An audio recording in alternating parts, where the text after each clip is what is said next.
Hello everyone, welcome back on my YouTube channel Simran oil. So guys, आज हम लोग discuss करने वाले हैं टेम्पलेट राइटिंग टास्क 2 का। अगर आप इस टेम्पलेट का यूज़ करोगे तो इजीली आपके जो बेंड स्कोर 5.5 पर स्टक है वो इजीली बूस्टअप है वो हो जाएंगे, क्योंकि इसमें मैंने कुछ भी क्रैमिंग लाइंस हैं वो ऐड नहीं। And the subsequent paragraph in the upcoming paragraph, shed light, ऐसे कुछ भी वर्ड्स आपको इसमें है बेसिकली वो नहीं मिलेंगे। सिंपल वोकैब है जो कि हम डेली बेसिस पे यूज़ करते हैं, उन्हीं का यूज़ करके मैंने ये टेम्पलेट रेडी करा है। I hope so it will help you a lot. So आज का जो टेम्पलेट है स्पेशली प्रॉब्लम सोल्यूशन वाले ऐसे में यूज़ होगा। सो अगर आपको कोई भी दिक्कत है, जब भी आपको प्रॉब्लम सोल्यूशन का ऐसा आएगा, आपने यही टेम्पलेट फॉलो करना है और आप देखोगे आपका जो स्कोर है वो काफ़ी हद तक है इम्प्रूव है वो हो जाएगा। Without any further ado let's get started. So सबसे पहले क्या है कि हमें इंट्रोडक्शन बनानी होती है जिसमें हम रीफ्रेज करते हैं और थीसिस लाइन को लिखते हैं। तो जब हमने इंट्रोडक्शन शुरू करनी है, it is considered by some individuals that तक पहले आपने लिखना है।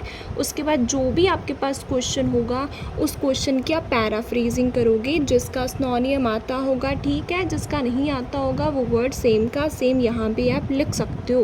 देन उसके बाद थीसिस लाइन है या प्रॉब्लम सोल्यूशन, मतलब हमें प्रॉब्लम भी बताने पड़ेंगे और सॉल्यूशंस भी बताने पड़ेंगे। तो मैंने कैसे लिखा, this essay will explicate. Explicate मतलब एक्सप्लेन, ये ऐसे एक्सप्लेन करेगा the major problem associated with this की जगह पर टॉपिक आएगा। लाइक अगर मेरे पास टॉपिक है ओबेसिटी का तो मैं कैसे लिखूँगी, this essay will explicate the major problem associated with obesity, कि ये ऐसे बताएगा भी क्या क्या प्रॉब्लम आ सकती है ओबेसिटी के साथ। And propose some practical solutions to mitigate it effectively, और बताएगा अच्छे सॉल्यूशंस इसको मिटिगेट करने के लिए। मिटिगेट का मतलब होता है इसको सॉल्व करने के लिए, ठीक है। तो इसमें हमने प्रॉब्लम्स भी बता दिए और हमने सॉल्यूशंस भी है वो भी मेंशन कर दिए। और एकदम जिसमें मैंने थीसिस लिखी है नेचुरल है, कुछ भी सब अपकमिंग पैराग्राफ ऐसी कोई भी बात इसमें नहीं है। उसके बाद मैंने BP1 को शुरू करा। टू कमेंट्स विद का सबसे पहले मैंने कनेक्टर लिखा। देयर आर न्यूमरस, न्यूमरस का मतलब होता है बहुत सारे। There are numerous obstacles, obstacles होते हैं problems. There are numerous obstacle caused by के बाद आपका टॉपिक आएगा लाइक ओबेसिटी की। वैसे तो बहुत सारी प्रॉब्लम्स होती है ओबेसिटी के साथ, but one of the predominant problem is, predominant होता है मेन, लेकिन जो मेन प्रॉब्लम है यहाँ पे आपका आइडिया जाएगा। इसके बाद अपना यहाँ पे आइडिया लिखोगे।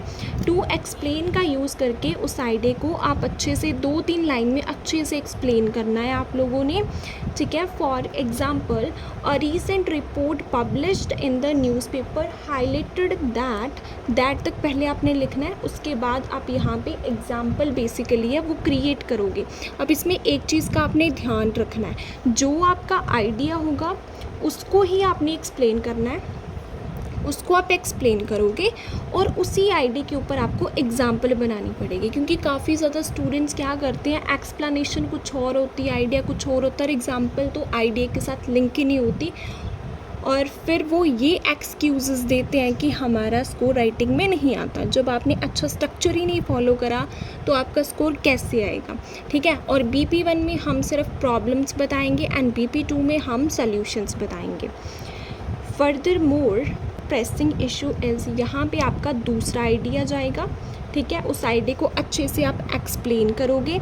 Therefore it is quite clear that लिख के जो आपने आइडिया यहाँ पे लिखा होगा जो यहाँ पे लिखा होगा, दोनों को रीफ्रेज करके आपने रिज़ल्ट में लिखना है। क्योंकि काफ़ी ज़्यादा बच्चों के माइंड में कन्फ्यूजन होती है कि हमने रिज़ल्ट में क्या लिखना है। तो जो हमने आइडियाज़ लिखे होते हैं ऊपर, उनको पैराफ्रेज करके हम यहाँ पे बेसिकली लिखेंगे, ठीक है। एक प्रॉब्लम यहाँ पे हो गई, दूसरी प्रॉब्लम यहाँ पे हो गई। अब इन प्रॉब्लम्स के सॉल्यूशंस हम देंगे।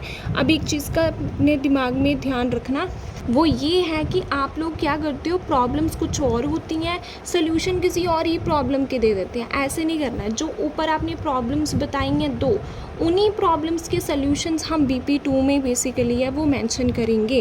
उन्हीं प्रॉब्लम्स के सॉल्यूशंस होने चाहिए, ये चीज़ का आपने ध्यान रखना है। In order to resolve these issues, इन इश्यूज़ को रिजॉल्व करने के लिए, सॉल्व करने के लिए several measures can be taken, काफ़ी ज़्यादा सॉल्यूशंस हम ले सकते हैं।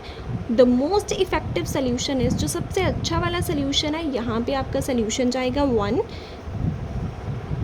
टू जो इलेबोरेट इट का यूज़ करके उस सोल्यूशन को अच्छे से आप एक्सप्लेन करोगे। For instance a survey conducted by an Indian law maker found that, यहाँ तक पहले आपने लिखना है, फिर उसके बाद इसी सोल्यूशन के ऊपर आपने यहाँ पे एग्जाम्पल क्रिएट करनी है। ठीक है, एग्जाम्पल टोटली फेक होती है लेकिन आपके आइडिया के साथ लिंक होनी चाहिए, ये चीज़ का आपने ध्यान रखना है। ठीक है, जो यहाँ पे सोल्यूशन दिया उसको एक्सप्लेन करा, उसी सोल्यूशन के ऊपर आपने एग्जाम्पल बनाई। अनदर फिजिबल रेमेडी इज़, अच्छी जो रेमेडी एक और है वो ये आपका दूसरा सोल्यूशन, उसको अच्छे से आप एक्सप्लेन करोगे। Hence it is quite apparent that लिख के यहाँ पे आपका बेसिकली है वो रिज़ल्ट जाएगा। ठीक है, यहाँ पे आप अच्छे से अपना क्या लिखोगे, रिज़ल्ट जो है उसको मेंशन है करोगी। ठीक है, रिज़ल्ट में क्या करना है, जो यहाँ पे और यहाँ पे सोल्यूशन होगा उसको पैराफ्रेज करके आपने यहाँ पे बेसिकली लिखना। ठीक है, लास्ट में बात आती है कंक्लूजन की कि कंक्लूजन में क्या होना चाहिए। तो कंक्लूजन में सबसे पहले हम कंक्लूजन कुछ भी, to recapitulate, in nutshell, to sum up, कुछ नहीं लिखना, सीधा इन कंक्लूजन, उसके बाद कॉमा, ऑल्दो लगाना है। ऑल्दो लगा के जो BP1 में हमने आइडियाज़ लिखे हैं, जो यहाँ पे और जो मैंने यहाँ पे आइडियाज़ लिखे होंगे उनको पैराफ्रेज करके लिखना है। लाइक फॉर एग्जांपल यहाँ पे मैंने बोला है इलनेस, तो यहाँ पे मैंने लिख दिया डिजीज़, यहाँ पे मैंने बोला स्टडी, यहाँ पे मैंने लिख दिया उसको एकेडमिक। कॉमा लगाना है, आई बिलीव दैट लिख के जो BP2 में आपने सोल्यूशन लिखा है यहाँ पे और यहाँ पे उसको रीफ्रेज करके आपने कंक्लूजन में है बेसिकली वो मेंशन करना है। हाँ, अगर आपको उसका नहीं रीफ्रेज करना आ रहा है तब आप सेम का सेम लिख सकते हो, बट ट्राई करना कि आपको उसका सिनोनियम आता हो। आप बेसिक वोकैब जो होती है राइटिंग टास्क 2 की आपको वो आनी चाहिए। आप इस टेम्पलेट को फॉलो करना, आपका स्कोर जो है राइटिंग टास्क 2 अपलिफ्ट है वो हो जाएगा। आप इस टेम्पलेट को प्रॉब्लम सॉल्यूशन वाली ऐसे में यूज़ करके देखना और it will help you a lot. सिर्फ ये चीज़ का ध्यान रखना, जो आइडिया उसको एक्सप्लेन करना, उसकी एग्जांपल, देन दूसरा आप आइडिया बताओगे, देन उसके बाद रिजल्ट। ये स्ट्रक्चर फॉलो करना है, यही लाइंस लिखनी है और बीच में आइडिया आपने ऐड ऑन है वो करना है। आई होप सो आपको क्लियर होगा। Thank you so much for watching Simran IELTS.